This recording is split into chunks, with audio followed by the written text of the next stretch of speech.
Welcome to the Show Up Dad. This is a podcast for hardworking fathers looking to level up their fathering skills and be more than just a paycheck or provider for the home. I'm pleased to welcome none other than Adam Wysong. Adam is a journeyman lineman of 21 years. He is a husband and a father of two sons, ages 16 and 17. Adam, I'm super stoked to have you on here, brother. You're you know what I mean? You've been an awesome inspiration. I've known you for a while now, being in the trade, dude, and it's just such an honor to have you on here, brother. Thanks for having me on, buddy. Yeah, absolutely. I want to have you kick things off today by having you give listeners just kind of an overview of your background, your story, where you came from, and, just kind of let them know who you are. Cool. Obviously, name's Adam. Born and raised here in New Mexico, right here in Albuquerque. I grew up in the South Valley of Albuquerque. Kind of a good area to, I guess, fundamentally make yourself a good person, because just dealing with a lot of adversity down there back in the day. I didn't really realize it back when I was young, but there was a lot of prejudice, but as a kid you don't realize that stuff, man. You just want to go out and play and have fun and do whatever whatever you want to do. But grew up there. But I was getting in a lot of trouble.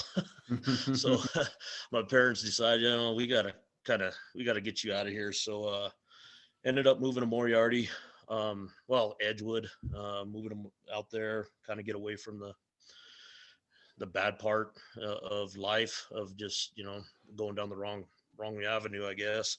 And then, graduated high school, went on to play college football, got a degree. I was ambitious about coaching and teaching. Then kind of got really discouraged when I had to do my internship, and really realized what APS doesn't do for the teachers. And it was just disheartening, I guess, because when you have a passion for something and then you actually see the insides of it and the scope of things, and it was a turnoff. And I was kind of bummed and bugged, because it's like, well, I went to college for all these years to, start a craft, and it's not even close to what I was thinking it to be. I mean, don't get me wrong, the kids are great. Kids are, they're awesome, but it was just the insights and the support, or lack of support. And it was a turnoff. Anyway, I used to BMX race when I was a kid, and me and my wife we're both very athletic. I played football, she played volleyball all her life, and she played at volleyball at UNM, and that's where we met. And kind of when we got out of college, we didn't really I was kind of in between of wanting to bodybuild or ride a bike. And I kind of chose going riding with a bike. I didn't want to get, I don't know, bodybuilding was at the time, I don't know, I just didn't really, I guess, want to go the full route. But anyway, I got back into BMX. The wife got into it. I mean, she became a national age group racer. I mean, she did way better than I did. Oh, wow.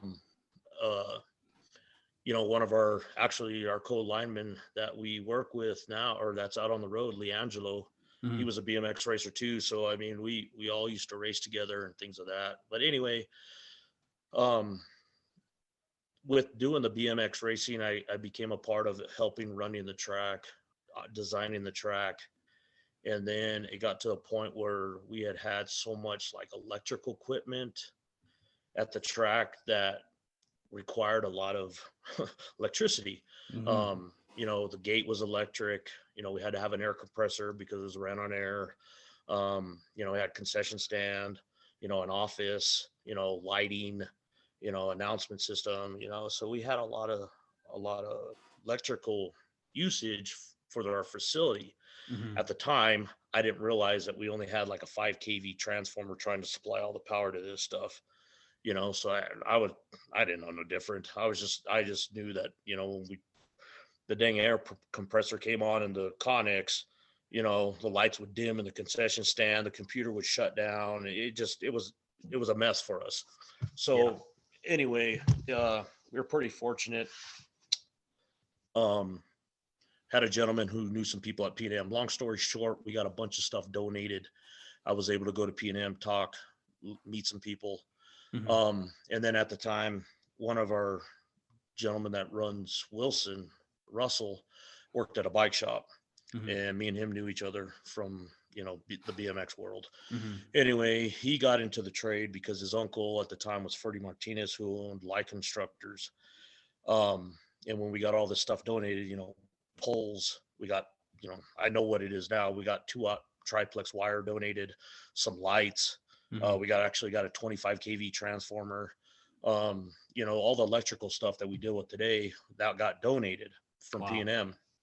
And so when this happened and I told Russell about it, he was like, oh, well, I'm in the trade, you know, and my uncle owns his own business. He'd be more, you know, let me see if he'd be willing to donate his time and his trucks and stuff like that to come put all this stuff up.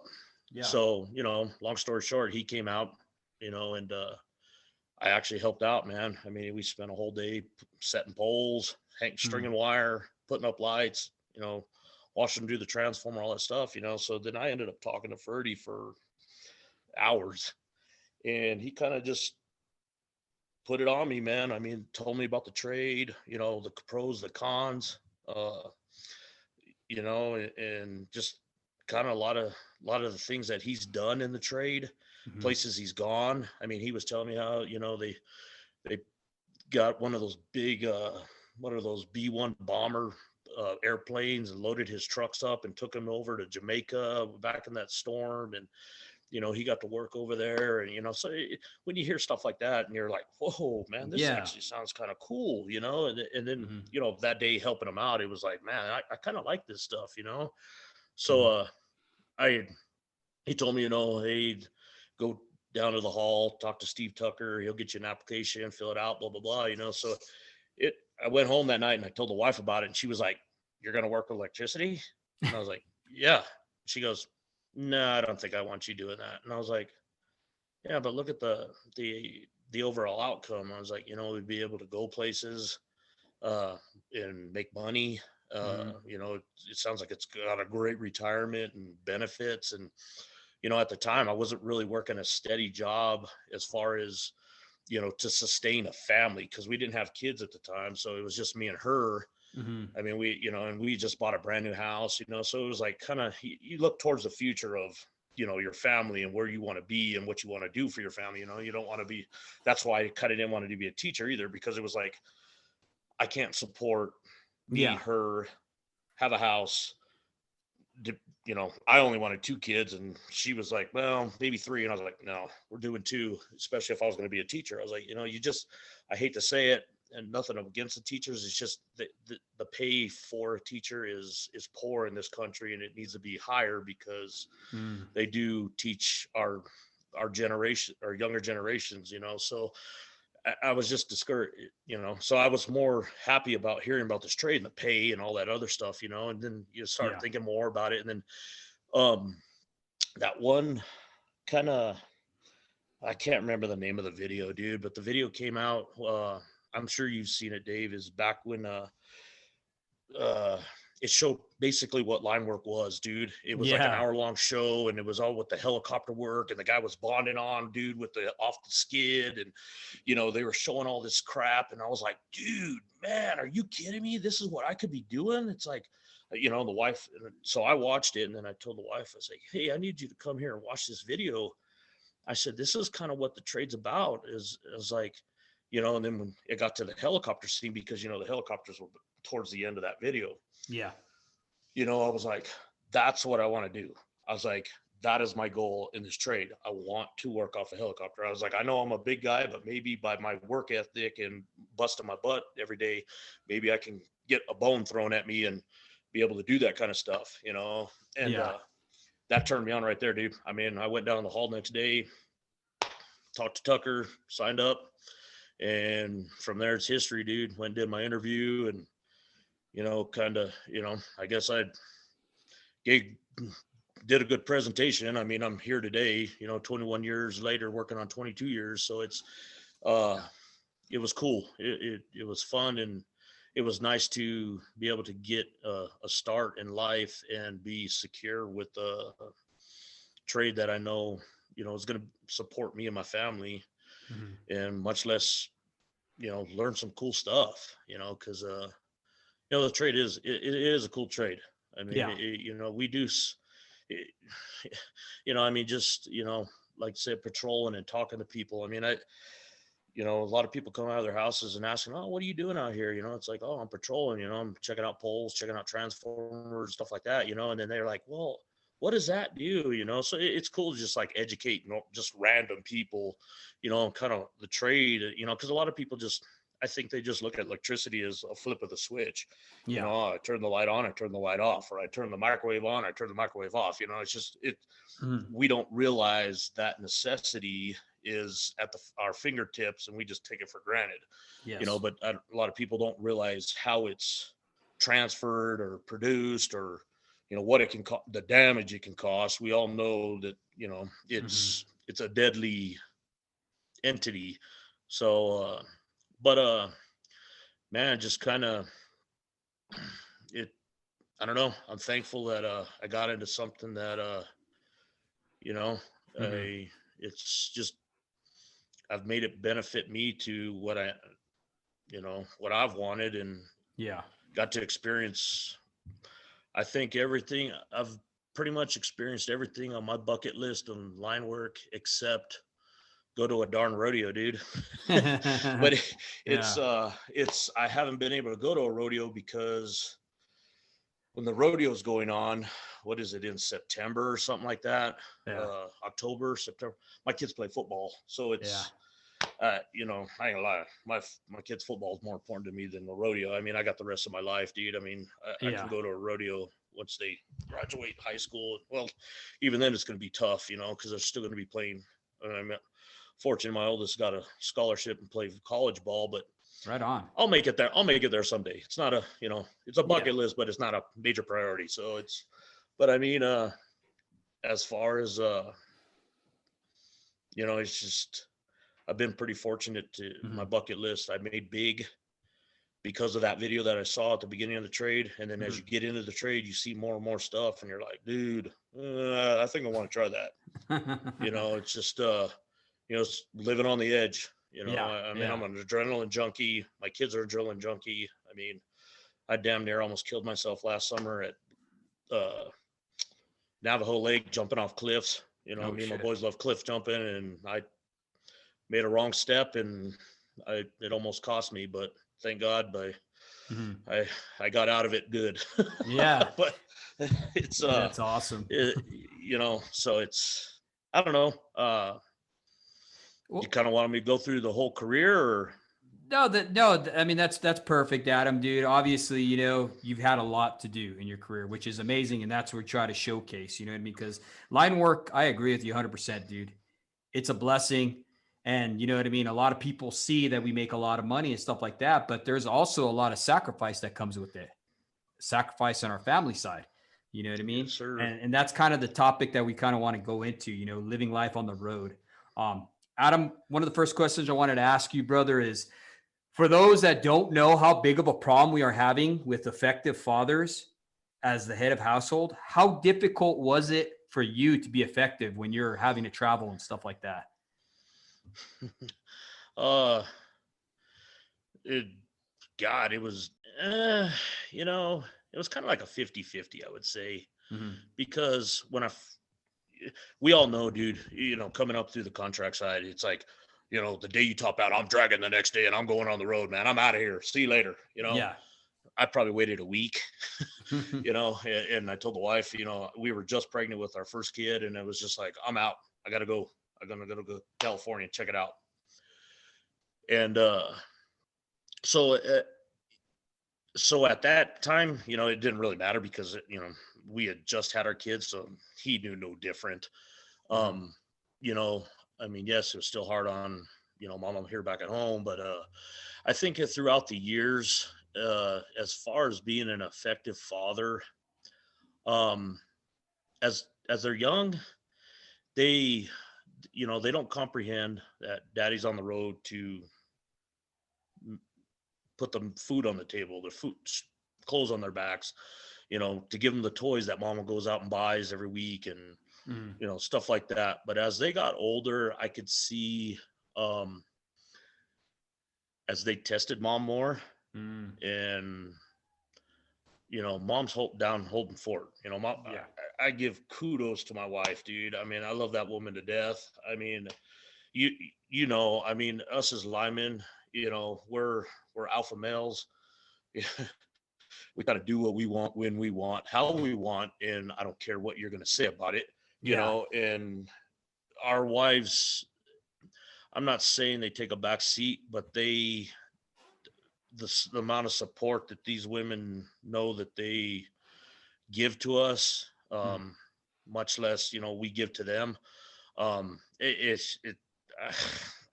can't say thank you enough, man, because I mean, going on the road, having to hold down fort, still hold the job, take care of 2 kids, pay the bills, and then worry about me being on the road, making sure I'm not going to get hurt.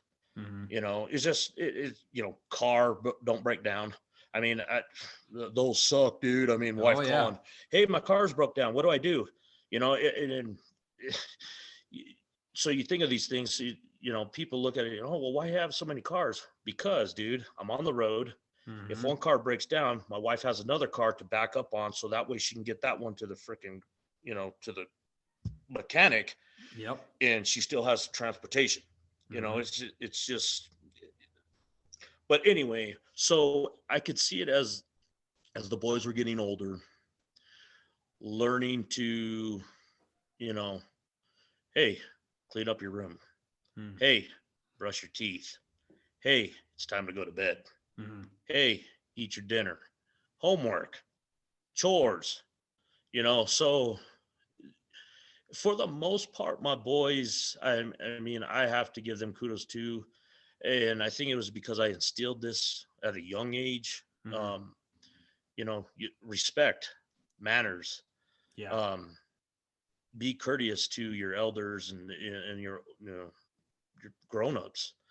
And, and yeah, was I hard on them? I ain't gonna lie, I was, but I think that helped in the process of when I was on the road, the wife called, irate, your boys are, God, I can't,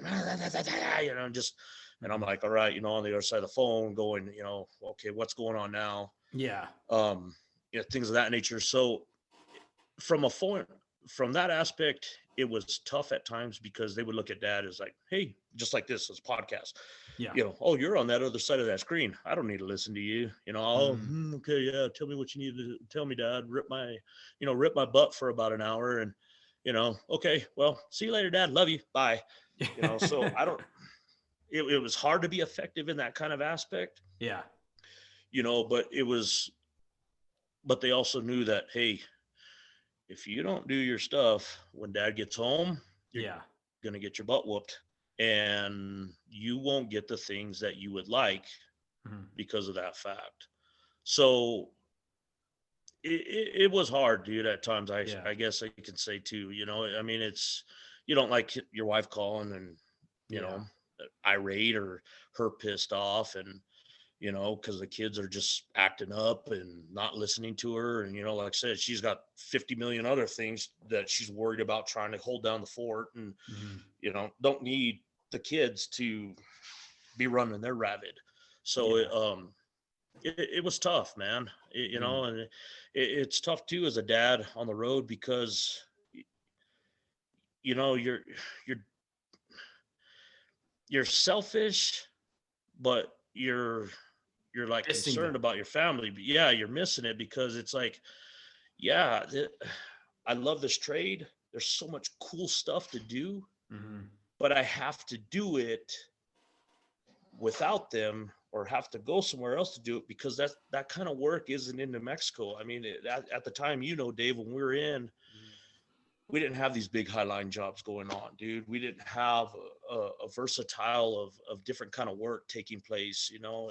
And so you had to be selfish as a dad, as a Mhm. lineman, to go out and experience this stuff, you know, because we all know that in this trade, man, the more tricks you have in your back pocket to attack some type of situation, pole change out, whatever, you're going to be way more of an entity than you are going to be that guy that everybody talks crap about, and you know, oh, that don't hire that dude, you know. Yeah, the one trick pony, right? Exactly, you know. And you know, and I always was a firm believer that, you know, when I went on the road, I'm going to make a good name for myself. I want to be that guy that they go, oh, hey, yeah, I know that dude. Yeah, Mhm. yeah, bring him on over here. You know, and I don't want to be that guy that's, nah, dude, that guy, you don't want him. You know, it's Yeah. just, he's a waste of human flesh.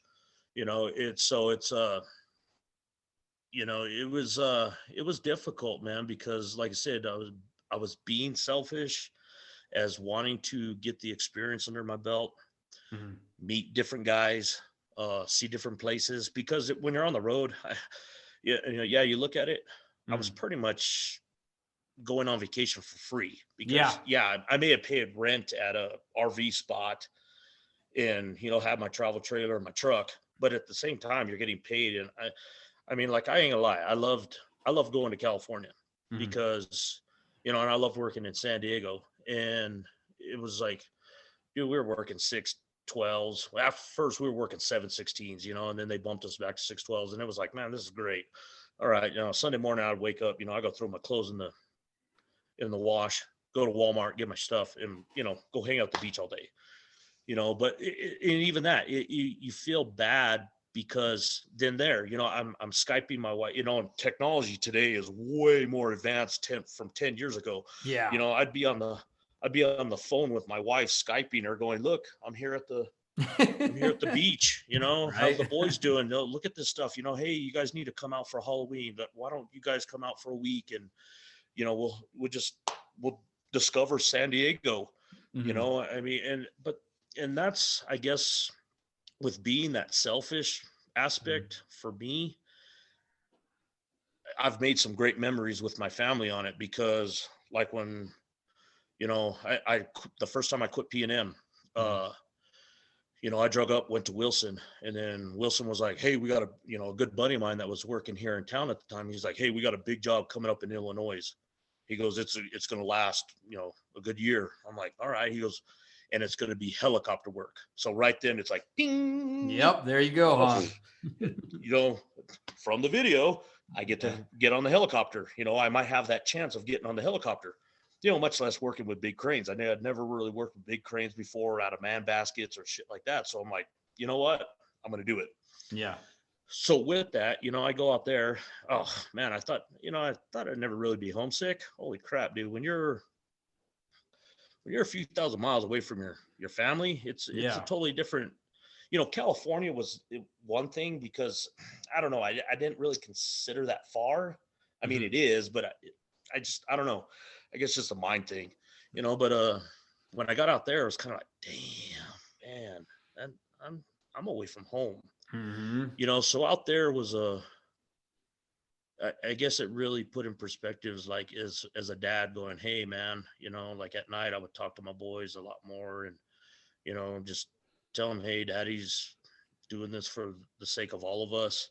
um you know, we got some bills to pay, you know, and you know, daddy bought mom a new car because I want to make sure that you guys are safe with mom driving around town, because you know, you never know what Yeah. can happen, you know. So it's, you know, and you miss all that, you know. I mean, I've missed birthdays, you know.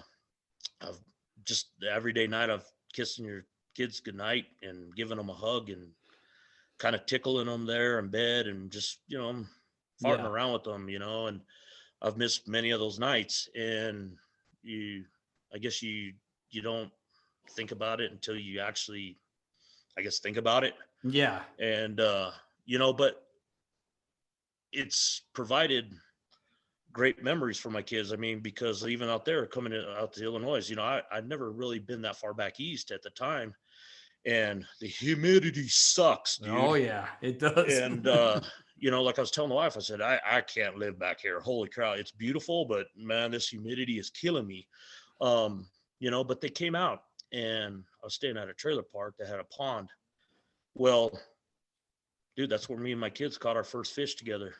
Oh So wow. it's like, and the wife has it all on video and pictures and stuff like that. I mean, till to this day, dude, I mean, we got pictures upstairs of that, we're sitting on a little dock, dude. And my oldest boy is holding his fish up on his fishing pole, and I'm getting it off the line for him, so you make that kind of memory. And Yeah. then they came out again another time, and I had already gotten on the helicopter, dude. I had worked out of the Bosta seat, and I worked off the skid. And dude, I'm very grateful for. There's a guy named Kyle Snyder that worked for Wilson, dude. He's a big time superintendent there. And kind of the thing, dude, I busted my butt, dude, day in and day out. And I was fortunate enough to get to work on the helicopter. And then when my family came out, because we all stayed in the same campground. You know how it is when you're tramping on the road, dude. Everybody stays together in the same deal. So you become a family. Mm-hmm. It's like your second family away from home. And so we'd have fish fries every night because we fish out of that pond every night, and so we all became real close. Well, when my family came out the second time, and at the time I think my boys were 6 and 5, maybe 7 and 6. Dude, Kyle told me, he goes, tell your wife and kids, show up at the LZ at 10 o'clock. And I was like, what? Show up at the LZ at 10 o'clock. He goes, yeah, tell them show up at the LZ at 10 o'clock. I said, okay. So I told her, I said, hey, today, this is where you need to show up at 10 o'clock. She goes, why? I was like, I don't know. Just show up at 10 o'clock. I don't know. They show up, man. Dude, Kyle, and at the time it was old man Jim. He was a pilot that worked for Wilson, dude. Great man. I mean, great dude. Dude gives my wife a freaking sick helicopter ride, and then turns around, drops my wife off, puts my 2 boys in the front seat, dude, and takes my boys out for a helicopter ride, dude, at the ages of 7 and 6. Wow. So it was like, so there at that kind of deal, it's like, man, okay, I feel great and proud to be a father because I busted my butt to get them this little bone. And I shouldn't say little bone. I mean, it's pretty substantial to do, go on a helicopter, I think. But to get that, I mean, that's just not given to the average. I mean, if you really look at it, I mean, the liability factor and all that kind of stuff, you look at it, I mean, it was, that's super risk. Mm-hmm. But am I super thankful? Hell yeah, man. I mean, to give that to my kids and give that to my wife, for me, sacrificing going on the road and stuff like that, it's a proud moment as a dad and father to give to my kids, so I mean, I think overall with being on the road and the things that we've done as far as a family, just even coming out for a week and then me be gone for 6 months because, heck, they got school going on. Mom just can't take the kids out of school and stuff like that. So it's been a blessing, but it is hard also to yeah, it's definitely a give and take, right? I mean, because you have all these blessings, like you said. I mean, what other person could say that, hey, I worked my butt off, my kids came out here, I gave them a little bit of vacation, and then on top of that, the ice cream, the pinnacle of this whole little vacation for them is they got a helicopter ride. You know what I mean? Yeah. And that's awesome. That truly is. You're truly making memories. You know what I mean? Yeah. And one of the things I wanted to ask you is you've been there, done that, right? You worked at the utility, you quit the utility, you worked at it again, right? Now that you're home, Adam, how has the dynamic changed now that you're present with your sons? Well, obviously now I can, talk to them in a face-to-face atmosphere. And when they do wrong, dad's there to discipline. It's like, oh, I can't get away with this anymore. It's not looking into a screen. So, I think we all know, dude, uh, with what's going on in society today. I hate to say it, there's a lot of single moms out there, Mhm. single dads, Mhm. uh, a lot of, I can't believe this happens, but, homeless kids, uh, the family structure and dynamic, dude, of just mom, dad, and the kids, dude, a father figure is so important, dude. I mean, Mhm. I guess just as men, I guess that's why men have egos and shit like, excuse my French, have that because we just want to be strong men, and we want to show people that, I guess, I don't know, just don't want to show weakness. Mhm. And so, in with being back home present with my kids, it's a lot easier to say, "Hey, dude, that's no, don't do that. That's Mhm. that's ignorance. That's stupid. Mhm. Why don't you think about it in this view? And that's what I've always tried to teach my boys is look at both sides of the fence. Don't just look Mhm. at one side, because you know what, one side can hurt you. Be on that teeter totter where you see either side and then determine and make your judgment, because just the one sided may not be the right way. You may have chose the wrong side, and then you're up Yeah. creek, dude, with some rocks. So being home has been a lot better. Um, too, I've helped coach my kids, in the younger days of youth football. So that's been a blessing. Mhm. I mean, it's been I mean, I love teaching kids in general. So to be Mhm. able to coach football and teach not just my sons, but other people's kids, and just, I mean, we're here to pass knowledge on. And Yeah. that's what our trade's about. It's the same thing. Our trade is more hands-on experience. Getting stuff taught down to us from other journeyman linemen and foremen, blah blah blah. So it's the same as a father. It's like, with, I don't know my real dad. Mhm. I mean, I know him as a person, like a man. I Yeah. don't know him personally, and my mom married, when I was about 10 to my stepdad now. Um, Great guy. I mean, love him to death.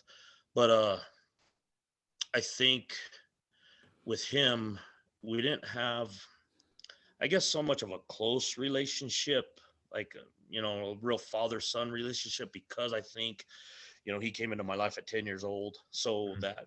that absence of a grown man in my life kind of was like, okay, dude, I just know that you're dating my mom, whatever, Yeah. but as the years went on, I mean, we've developed a great relationship, but Mhm. I think with that, it taught me that I don't want I don't want my kids to experience that, Mhm. and I want to be a good person to my kids. I want to be able to not only be dad and the enforcer, but I also want to be your friend, Yeah. and I want to teach you things for life experience. And that's kind of when we did football. I would tell these kids, I told them the blatant truth. I mean, we ain't playing for participation trophies here, boys.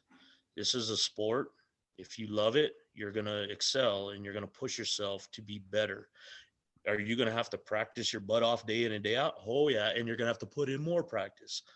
But this is what teaches you lifelong skills. Being a part of a team teaches you, I trust my brother over here, I trust my brother over there.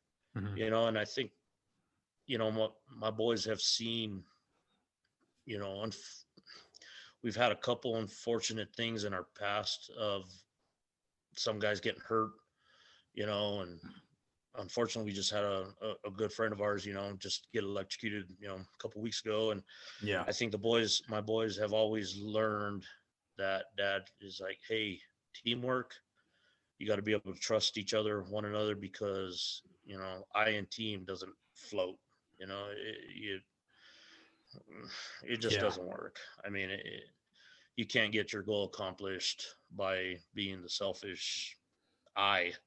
And so it's been good to be home. That I'm able Mhm. to really interact with them, be able to do other things too. I mean, I mean, we play golf together, we go shooting, and like I say, I've taught them, things that I don't like cliff jumping, it's, I had a pretty unfortunate accident, dude, in college, dude. Some buddies of mine on the football team, we went cliff jumping, and one of my buddies jumped, dude, and he never came up.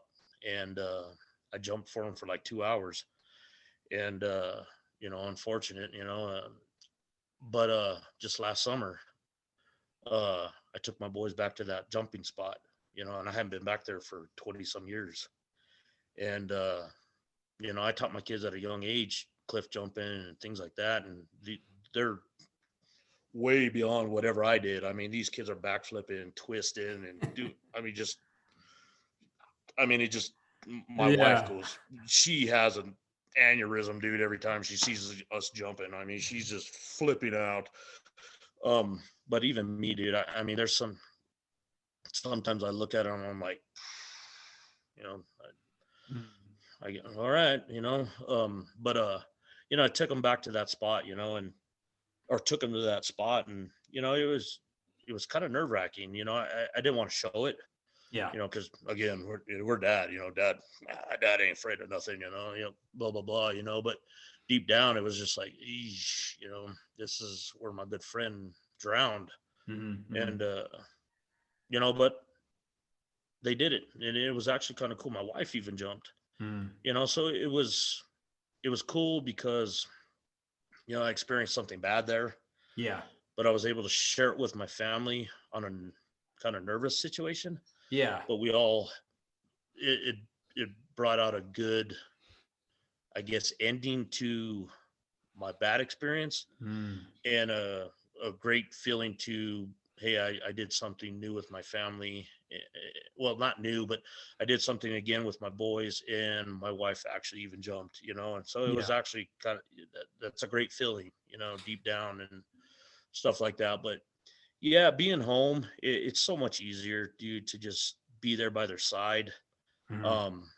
Just everything. I mean, I love rebuilding cars on the side, on my free time at home. And, when I was first starting out, my boys would, God dang, dad, working on those cars again.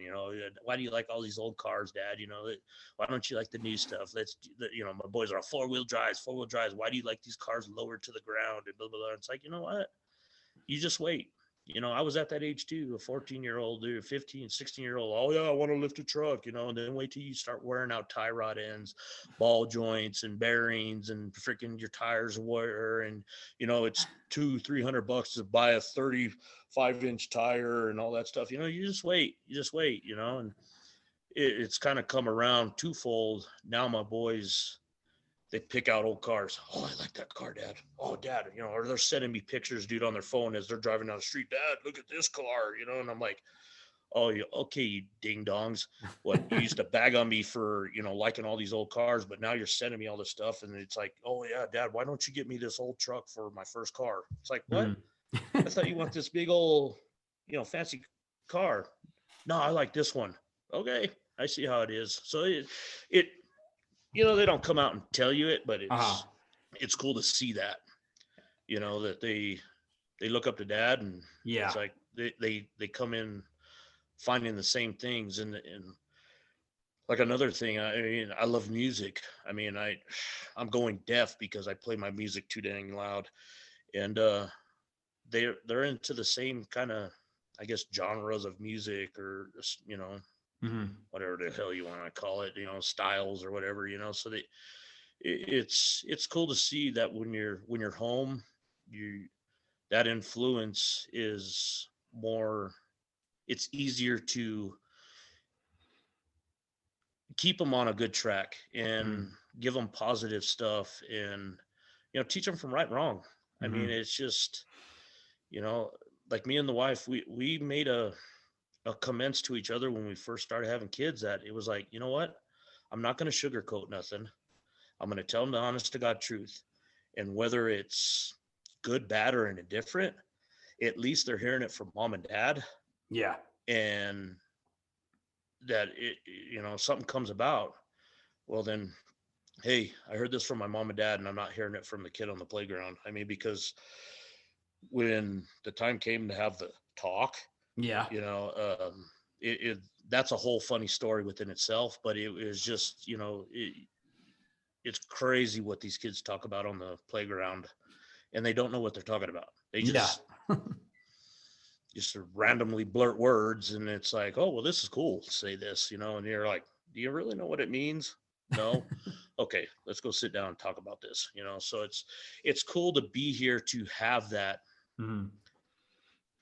interaction, and I'm glad I was home at the time to be able to have that interaction, because I think if I was on the road and to try to have talk. that talk, Yeah. they it's like what's going on right now with the Zoom teaching at school, dude. Kids are my boys are probably watching TikTok videos on their phone as they're trying to Skype me or whatever. They'd be like, Dad, shut up. But mom doesn't know what she's talking about, and neither do you. I'm getting it all from the phone, so it's a Yeah. huge factor for dad to be home and raise your kids, man.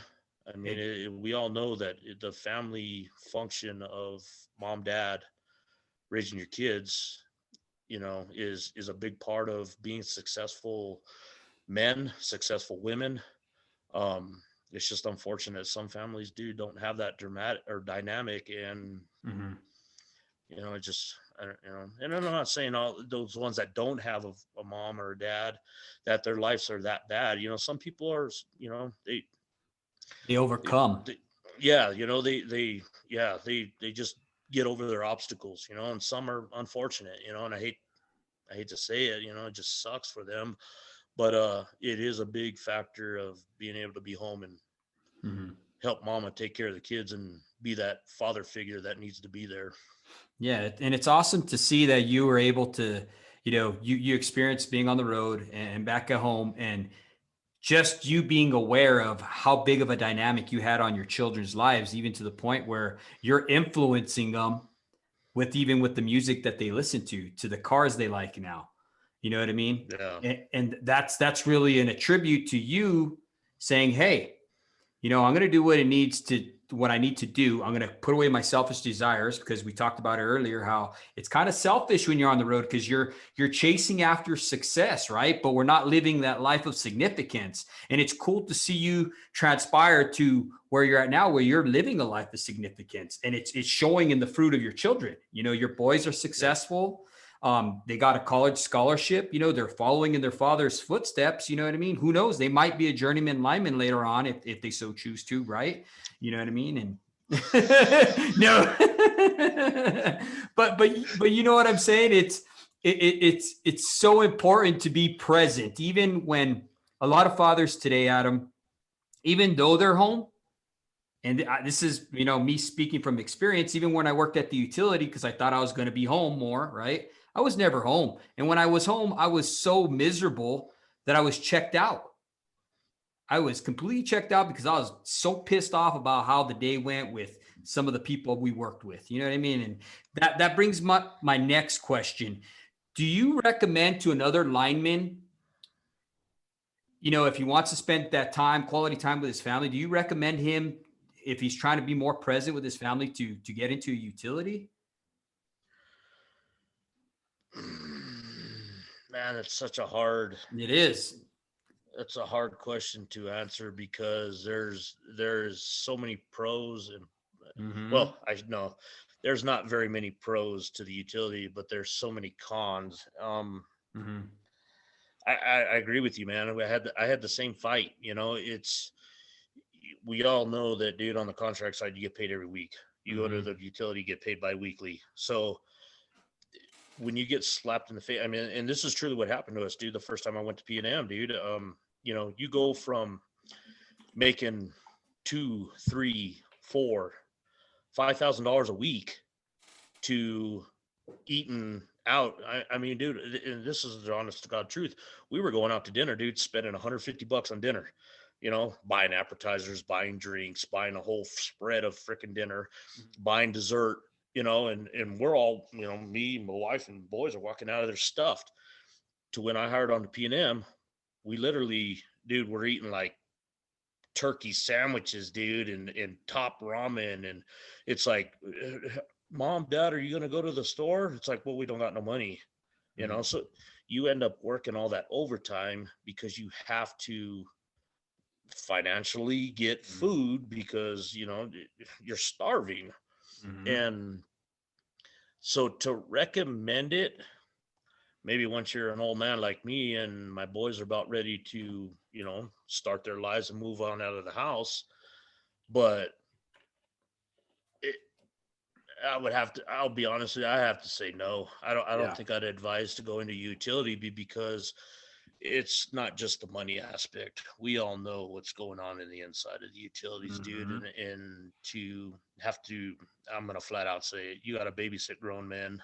Yeah. No, it's horrible, dude. In dealing with guys who have no ambition to be successful, or it's sad when you got guys that work at the utility and they drive up in these fancy, Dodge dualies and Ford dualies, and these trucks look immaculate. They just went out hunting and got a 12-pointer elk, and they're all happy about this stuff. But go change out an arrestor? What? You want me to change out an arrestor?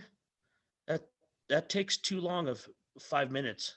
That's too long of 5 minutes out of my life. I can't do that. No, I don't want. Well, no, we'll just let it go. We'll turn it back into the supervisor. And you're like, what? You kidding me? You can't take 5 minutes out of your life, dude, to change out an arrestor, but you'll go hunting. You got this nice truck. You got this nice house. You'll do all this. And it's like, it's frustrating, man. Yeah. And it's a cancer, man. It's what we've talked about. When you live a life and you have goals and ambition, and you've tried to teach it to your kids, and then you try to take it to the job, and other guys are just, they're a cancer, and you're just like, you're getting shot down every day. It's like, dude, what is so hard about doing a little bit of work? I mean, don't get me wrong, dude. Some days, you know how it is, man. We're going to be sweating bullets, dude, because our job is tough. I mean, okay, yeah, we got, this buck pole to change out and blah, blah, blah. And we're climbing and it's 90 degrees outside, yeah, you're going to be sweating your butt off. We got to endure that. Just like we got to endure the cold sometimes. We chose to be outside and we chose this profession. But it's so disgusting and discouraging to deal with that, so to say to a guy, go to utility, I guess if you can get past that mental state of or get into that mental state of don't give a crap, go for it. If you want to become the norm and just a byproduct of that environment, knock yourself out, man. But I think it's so hard for contractors that start in the trade to go to the utility because of that fact. Yeah. We're brought up in the apprenticeship, bust your butt. I don't care what you got to say. You don't do nothing. You do what I say and blah, blah, blah. You get up that pole right now, kid. And, so you're just bred into that.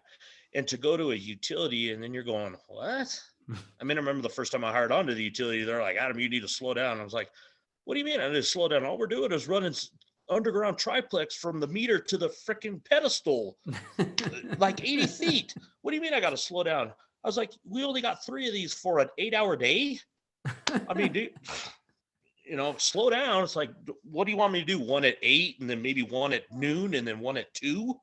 It's like, so you just got to get in that frame of mind of like, just don't care. I mean, and then financially, I guess if you're well off and stuff like that, I guess you can sacrifice getting paid every 2 weeks. Me, I couldn't. I was just, not because wasn't getting paid enough. It was because I was already used to a lifestyle of enjoyment for myself, being able to do the things that I wanted to do that I enjoy, as far as like working on my cars or doing whatever, but providing my wife and my kids with the things that they need. Yeah. Obviously food, clothes, my boys are getting older. I'm going to have to buy them cars.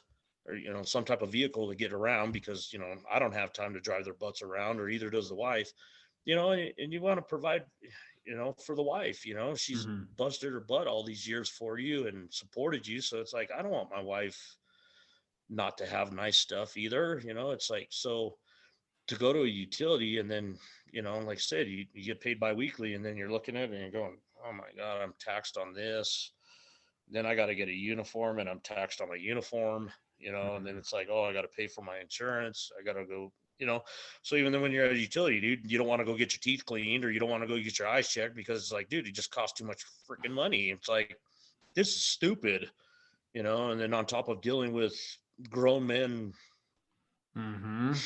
it's just, it's frustrating. But as far as, I would have to say no, man. I mean, it's just, in this day and age, it's getting worse and worse. We all know right now there's a bunch of issues going on at P&M with Mhm. Journeyman Lineman as far as not wanting to work, and it's going to continue to happen because the companies, and they encourage that kind of culture. Yeah. The HR doesn't want to deal with.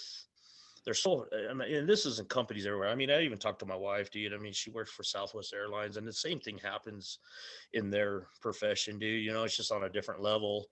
Mhm. Um, these companies are so afraid of court, and I don't, and it's not even a court. It's more of, get to the truth in the fact. And if Mhm. this person has done wrong diligence to the corporation's standards, much less rules and regulations, how can you not be confident that you're going to win? Yeah. I hate to say that they got to go to that standard, but it's like, you just, more and more every day, people at these big corporations are getting away with murder, Yes. and the hardworking man is, or woman too, um, are getting pissed, and I Mhm. don't blame them. And we're losing a lot of good, hardworking people because of that fact. Mhm. And I don't know, man. I don't know how to change it or anything. I mean, I guess just to try to stay positive and, Mhm. just hang out or roll with the people that have the, I guess, the same ambition and same attitude as, is a hardworking person. But man, when you got such a big cancer in general of, I get it. I mean, because I was there, I've been there before. I've been Mhm. on that bandwagon of, everybody jumps on the negative train. Let's just Mhm. bash, bash, bash, bash, bash. And it's easy to do that. Yeah. But it's hard to pull yourself out and say, you know what, I don't want to do this no more, dude. Yeah. I want to be a good person. I want to be positive. I want to help out.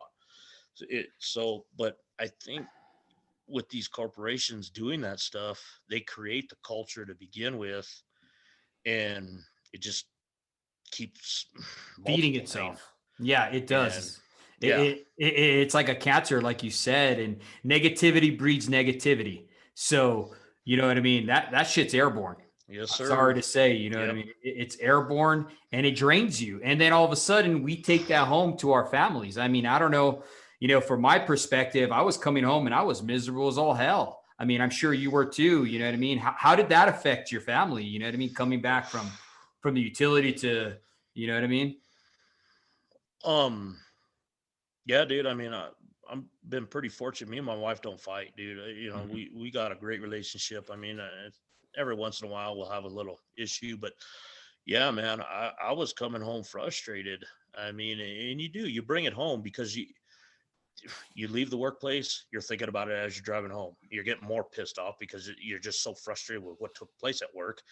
So you're just getting more mad, and then you get inside, and wife, how'd your day go? Oh, listen to this crap, and it just puts a bad vibe in the house right away as soon as you walk Mhm. in. But you got to get it off your chest, and with your wife, being your best friend, it's like, I can vent to you, but at the same time, it just, and then again, your kids hear that, and your kids are like, it's like, oh, Mhm. man, it's like, what the heck's going on, and like the same, teaching the kids, I told the boys, I said, you got to understand in life, 20% of the people do the work, 80% kick back and watch you do the work. Yep. And Pareto my rule. oldest boy got a job and realized that, yeah, and he experienced that within 3 days of his job, and he quit. I told him, I said, "What the heck? You quit after 3 days?"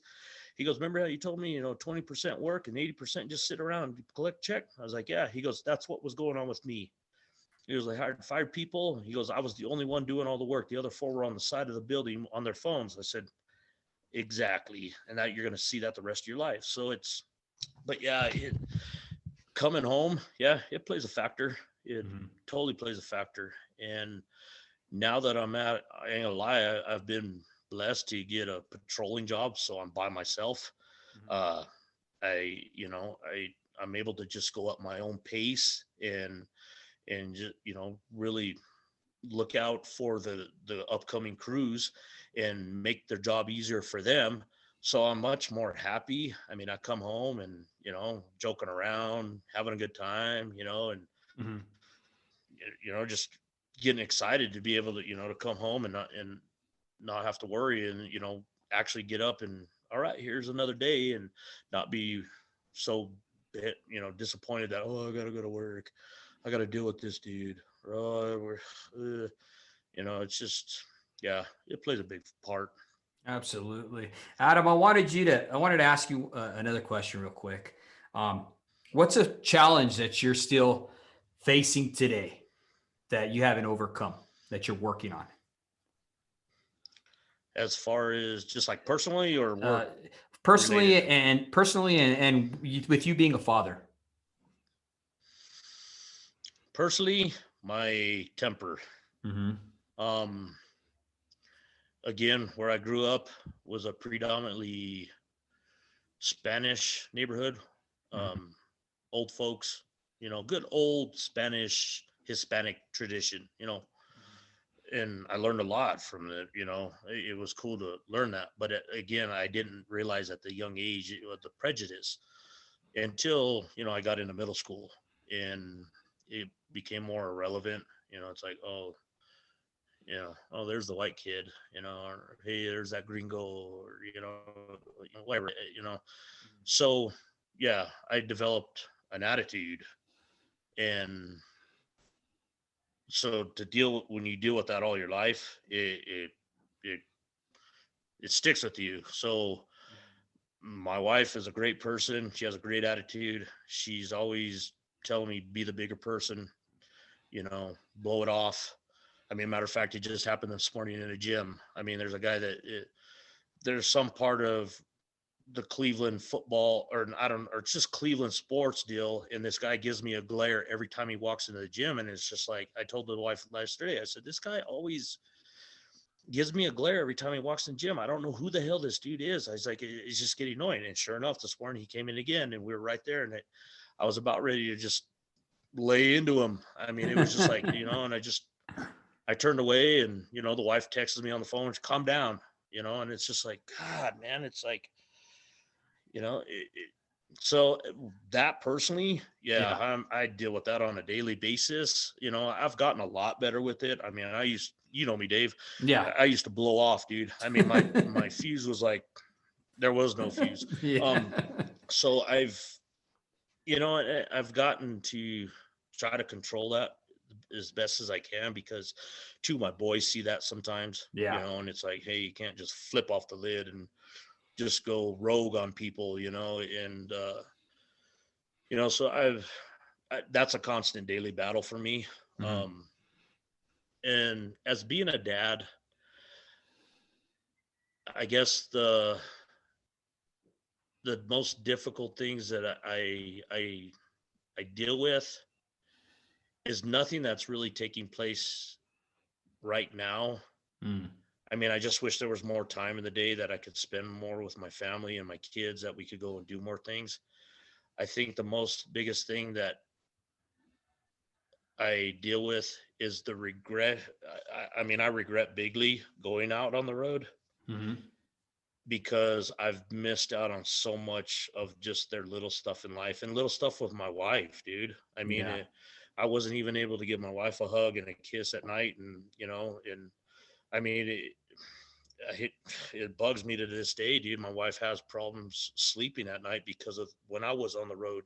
Again, she was the enforcer. She was the protector of the house, so she was on edge all the time, and Mhm. it, so the biggest thing that I deal with is that regret of going out on the road and not being able to be here Mhm. to be the husband of to protect my wife and to be the father for the kids. So just thinking about that, it's always on my mind. It's not always on my mind, but it's right there, Yeah. and but it sucks because it's like you said, it's a double-edged sword. I was out there providing for my family, but I wasn't there for my family. Mhm. It's so dealing with that. That's why I just try nowadays. It's like, hey, let's go hit some golf balls, or let's go do something. And this pandemic sucks. Mhm.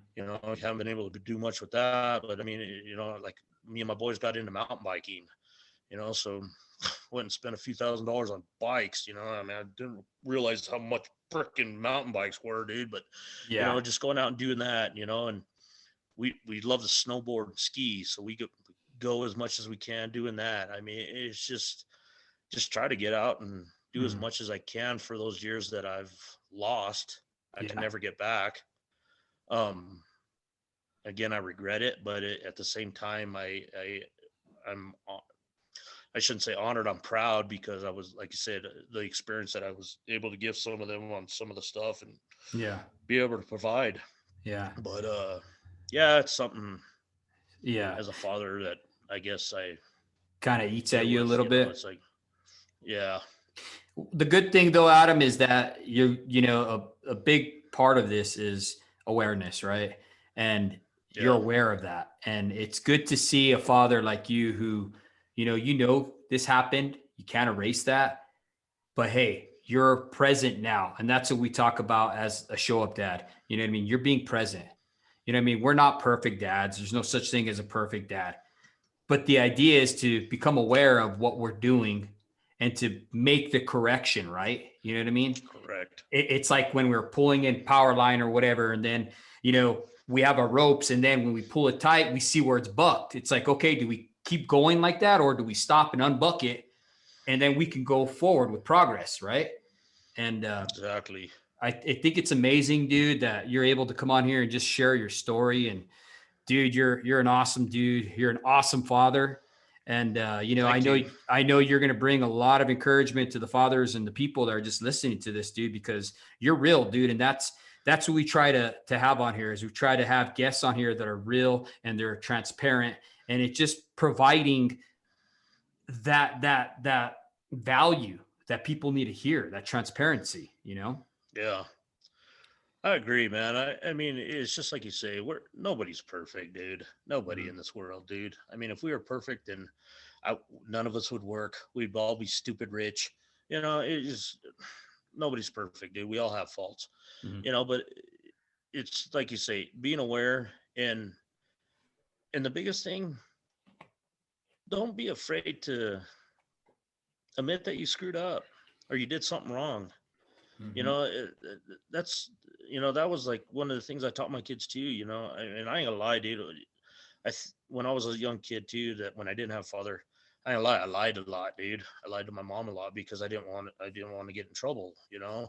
And it was just like, just tell the truth. you know Truth may hurt at times, but you know what, it just gets through the process quicker. And hey, you get to learn from the process quicker. Okay, we had an accident or we had a hiccup, or you know you got that bump in the road. Well, let's learn from it and evolve Yep. and make it better for us, whoever. Mhm. And even in our line of trade, dude, I mean, I know there's a lot of guys that are afraid to admit they did something wrong, or you went about it wrong. And hey, that's the only way we get better with our trade and get better as journeyman linemen. And we're gonna screw up. Mhm. I mean, I've had my shares of screw ups, man, and but I'm willing to admit that I'm wrong or messed up. you know, we all know guys respect each other a heck of a lot more when you can say, hey, I screwed up, I'm sorry. Yep. You know, and that's a big thing too, you know, just say I'm sorry. You know, there's nothing wrong. You know, I used to hold grudges. I mean, there's a couple I still hold, but you know, I want to burn that bridge. You know, it's I don't care about that bridge. You know, Yeah. but for the most part, it's just being aware and saying, hey man, I'm sorry. You know, water Mhm. under the bridge. Can we move on from this point and make a better future?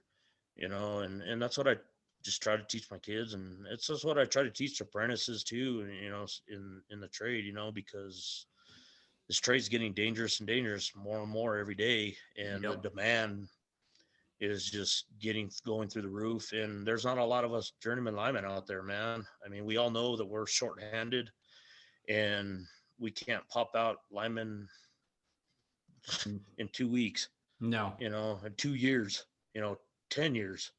You know, we all know that this is a trade of vast knowledgement, vast experiences, you know, just vast communication. You know, so to be aware of it and just, you know, hey man, we're gonna mess up. Hopefully nothing catastrophic happens. No Mhm. one gets hurt or killed. You know, we're all able to go home at the end of the day and say, hey bud, you know what? Let's come tomorrow with a Mm. better outlook. You know, let's think about it, you know. So Yeah. No, I it's agree with you 100%, dude. It's all about being our brother's keeper, you know, like Dale Marth always talks about line mama. You know, she's on a mission today to bring that awareness, you know, of being our brother's keeper. And, you know, I mean, it's awesome that you touched on that. You know, I want to just go ahead and thank you, Adam, for coming on here, brother. I mean, like I said, this is an amazing podcast, dude, and I know it's going to help people. And I just want to thank our sponsors, you know, at On Fire Ministries, the Modern Day Tradesman, and Line 11 Clothing Company. Thank you for supporting us.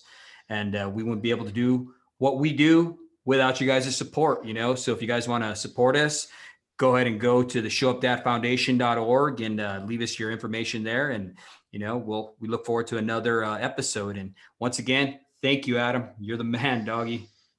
man, thank you. And man, for all those listeners out there, guys, just be safe and keep kicking butt and just be safe, man. That's the biggest thing, man. And enjoy life because that's all we Yes, got. Enjoy exactly. life. But again, thank you. And yeah, thank you to all your sponsors and all that too, man. It's great. Thanks for having me on the show. It's actually first time ever doing a podcast. Is actually kind of cool. Yeah. So, but yeah, thanks again, man. It was great. I appreciate it and thank you. Yeah, no problem, brother. Thank you.